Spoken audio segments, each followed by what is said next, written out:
walk me back to the day that your brother passed away.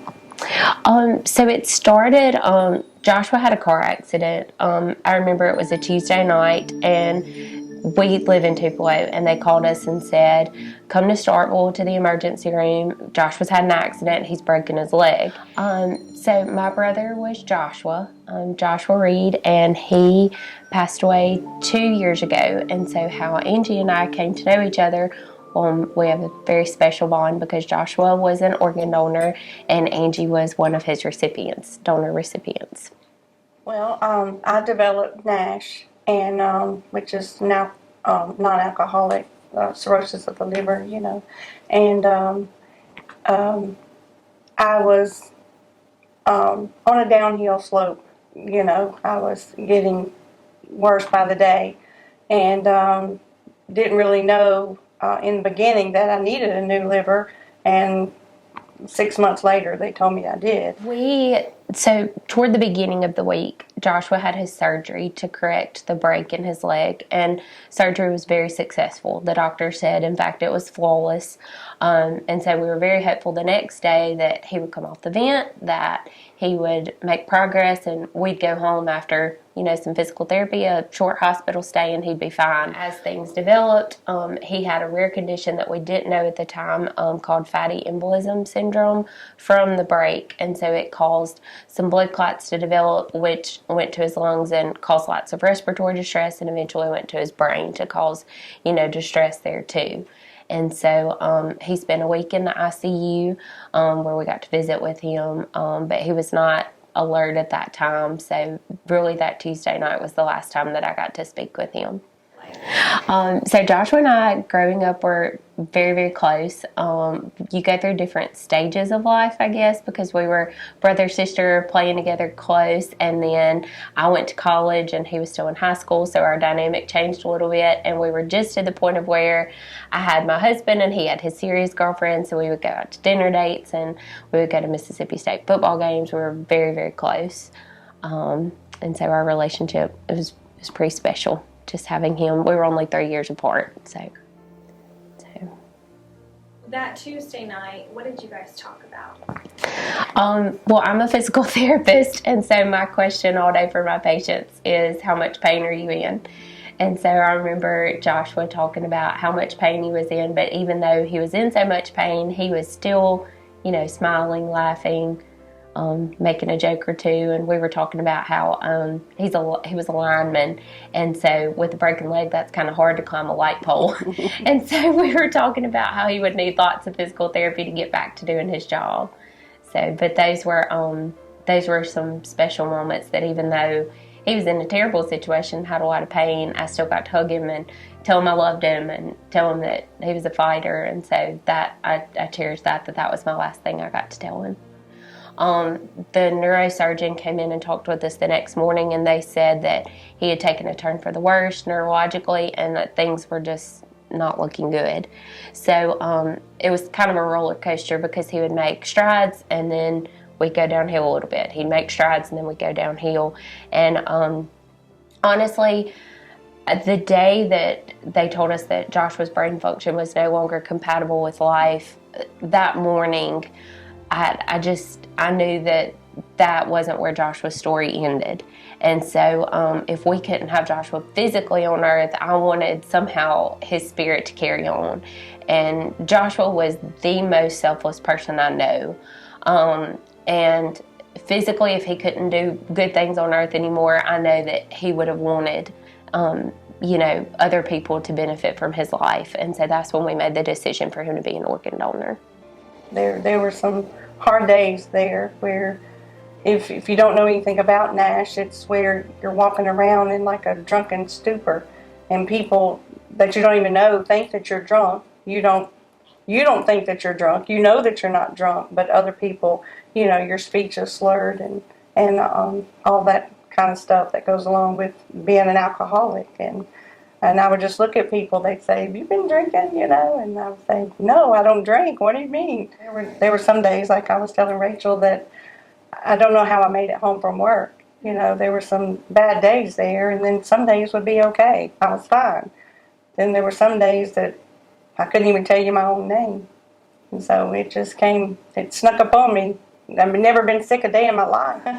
Well, I had just gotten to the Canton Flea Market, which is a big flea market in Mississippi, as you know, in Canton.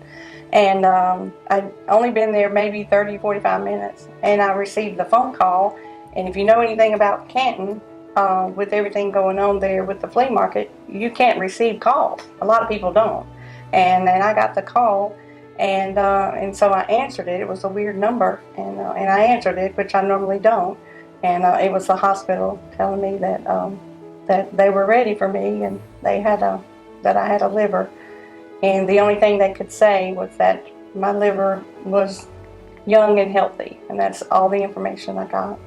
You know, Joshua's spirit is here. Physically, he can't benefit from his body anymore. So from a medical standpoint, so many more people could benefit and live on and carry on Joshua's spirit. So my parents, not being in the medical field, they didn't have as much education about it. And so they were very supportive and on board 100%. But the knowledge, they just needed some more education to know the process and how we could we get in contact with these people one day and that sort of thing. So at what point did you two connect? Well, Rachel sent a letter to Maura, and the day that I got the phone call from my nurse from the hospital, telling me that I had a package, I was writing my letter to Rachel, not knowing that's who it was going to. And so I made a beeline for the hospital to receive my package. And the nurse told me, she said, just promise me you won't open it till you get home. And so I didn't. And the rest is history. Why did you reach out, Rachel? Selfishly, I knew that physically she carried a piece of Joshua, and I wanted to meet her, and I wanted her to know how important Joshua was to me and how treasured, that he was, and to just meet that person who carried a piece of him. And I was talking with Angie earlier, and Joshua, if he could, he wouldn't trade places. He would be so proud to know that because of his life, he saved someone else's. I created a package, I guess. I wrote letters to each recipient, and I just provided some information, and all the details just of the letter are forever ingrained in my memory. But it says, I want you to know every detail about Joshua. And so I talked about his love for hunting and his love for his dog Teddy, and I included pictures of Teddy and his friends and his family and his hobbies. Of course, Angie reached out, and I also got information from the recipient of his heart, which was very special. And in his letter, he talked about how he wasn't a very spiritual man, and Joshua literally created a change of heart for him, because by the end of the letter, he talked about how he read Joshua's Bible verse, Joshua 1:9, and he said, the Lord saved him, and he changed his heart. And so that's just really powerful to show, not only physically, but spiritually he was changed. I haven't heard from the other two recipients, but those, Angie and then the other recipient. How special is it for you to have this relationship? Oh, it is. It's very powerful. When they took me from my ICU bed and they put me in my regular room, I just prayed every day that I would get to meet the family. That was the only thing I wanted.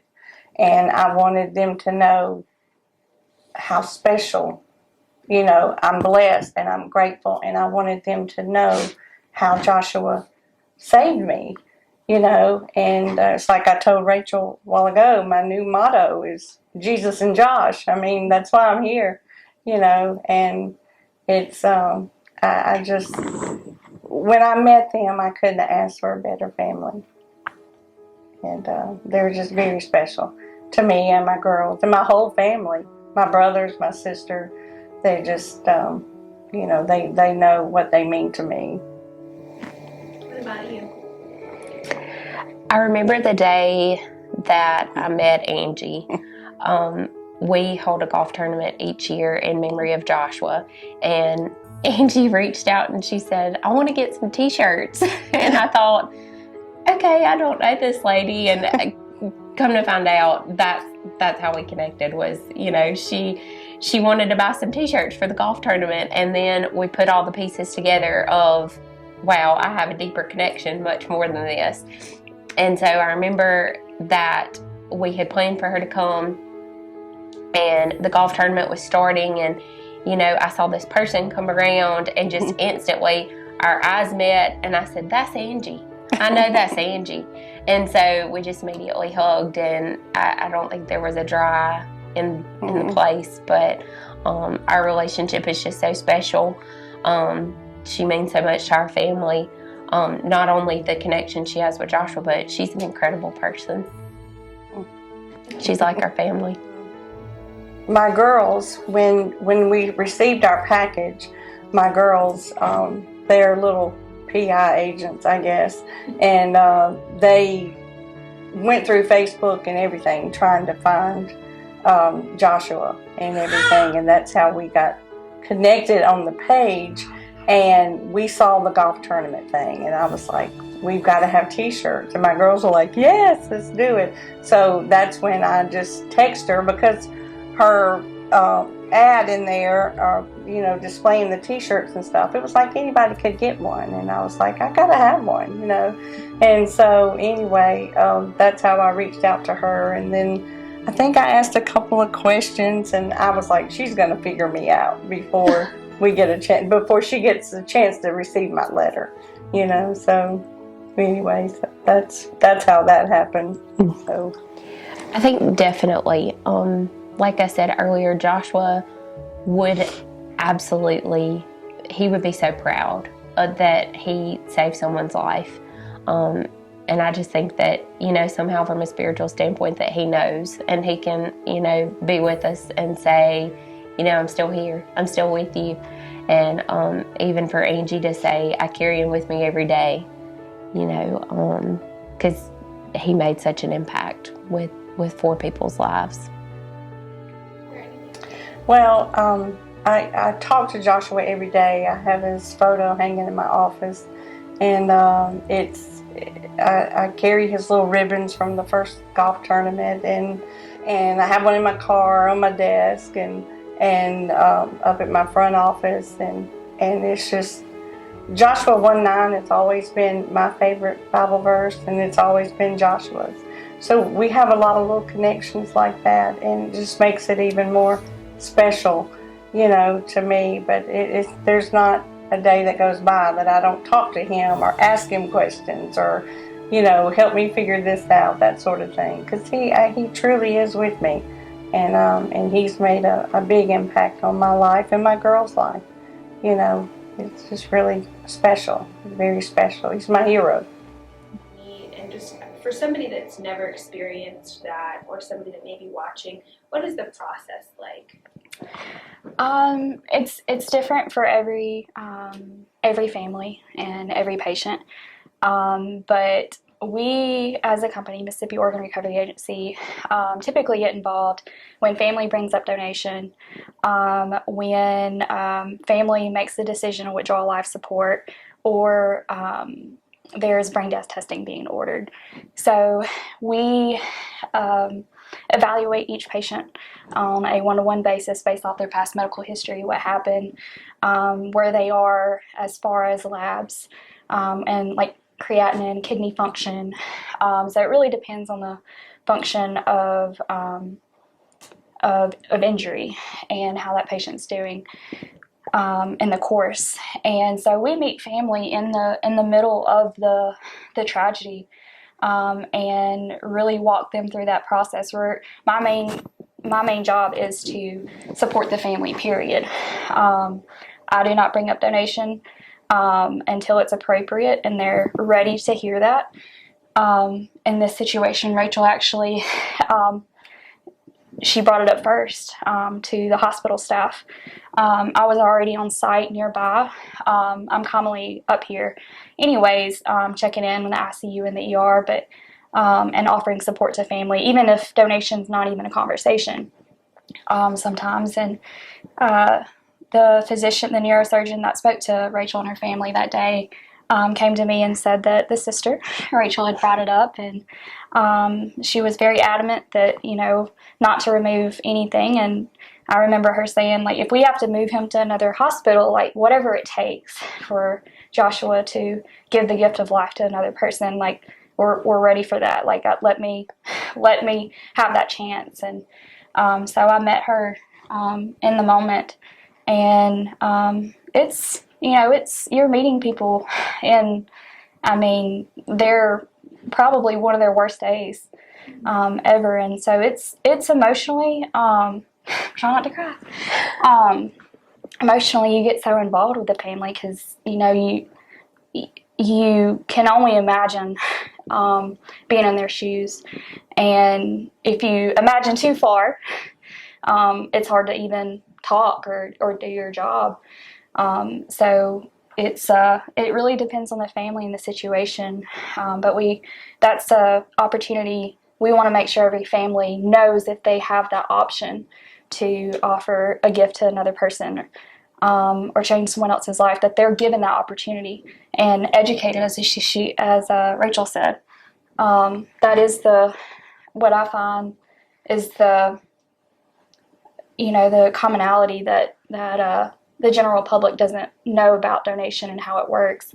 So once they're once they're given the education and time to process everything, most people are in favor of it and want to help another person, another family. So it means a lot and to me, and being able to be there for those families. Now, do you follow up after the fact, or was the last time you saw her 2 years ago? How does that relationship work? So I send, if the family requests, I send them an update letter 30 days later of how the surgery went. And actually, I think I touched base with you as the process was going. Yeah. And then, of course, sent that letter 30 days later, and I've been keeping in contact. I get shirts each year from the event. And she, of course, works here locally in town, so we keep in touch. How important is it to you, being in this situation, to have somebody that cares and that is as invested as if they knew your family like their own? It's extremely important because Joshua becomes part of their family. Kacie just had his best interest in mind ever since, when I first brought up the topic of organ donation. And like she was saying, they meet you right in the point of your grief, where it's almost like you're in this blank space of the world's spinning around you, but you're just standing still. And it's great to have that person, and for us, Kacie was that bright light in such a dark place, and she was just that reminder that even though it was probably one of our worst days, it was someone else's best day, because we were losing Joshua physically, but someone else, multiple people were benefiting from his life. If anyone out there is watching this and maybe wants to consider organ donation, I know it's a process that is as simple as a check mark on your driver's license or that kind of thing. But maybe they just they're not ready, if they don't feel comfortable. What's your advice to them? I would say education. So that's my main, I would say that's where my emphasis is. If you don't know, about it, then research it. Also listen to the testimonies, because just like us sitting here talking about our special bond,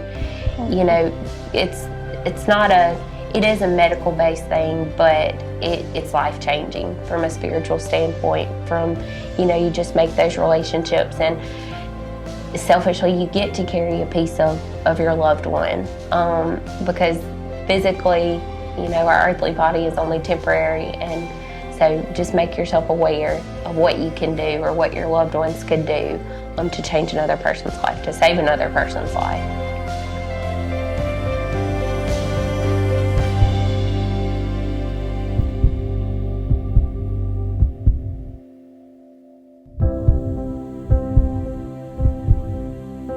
Joshua 1:9 says, "Be strong and courageous. Do not fear, for the Lord your God is with you wherever you go."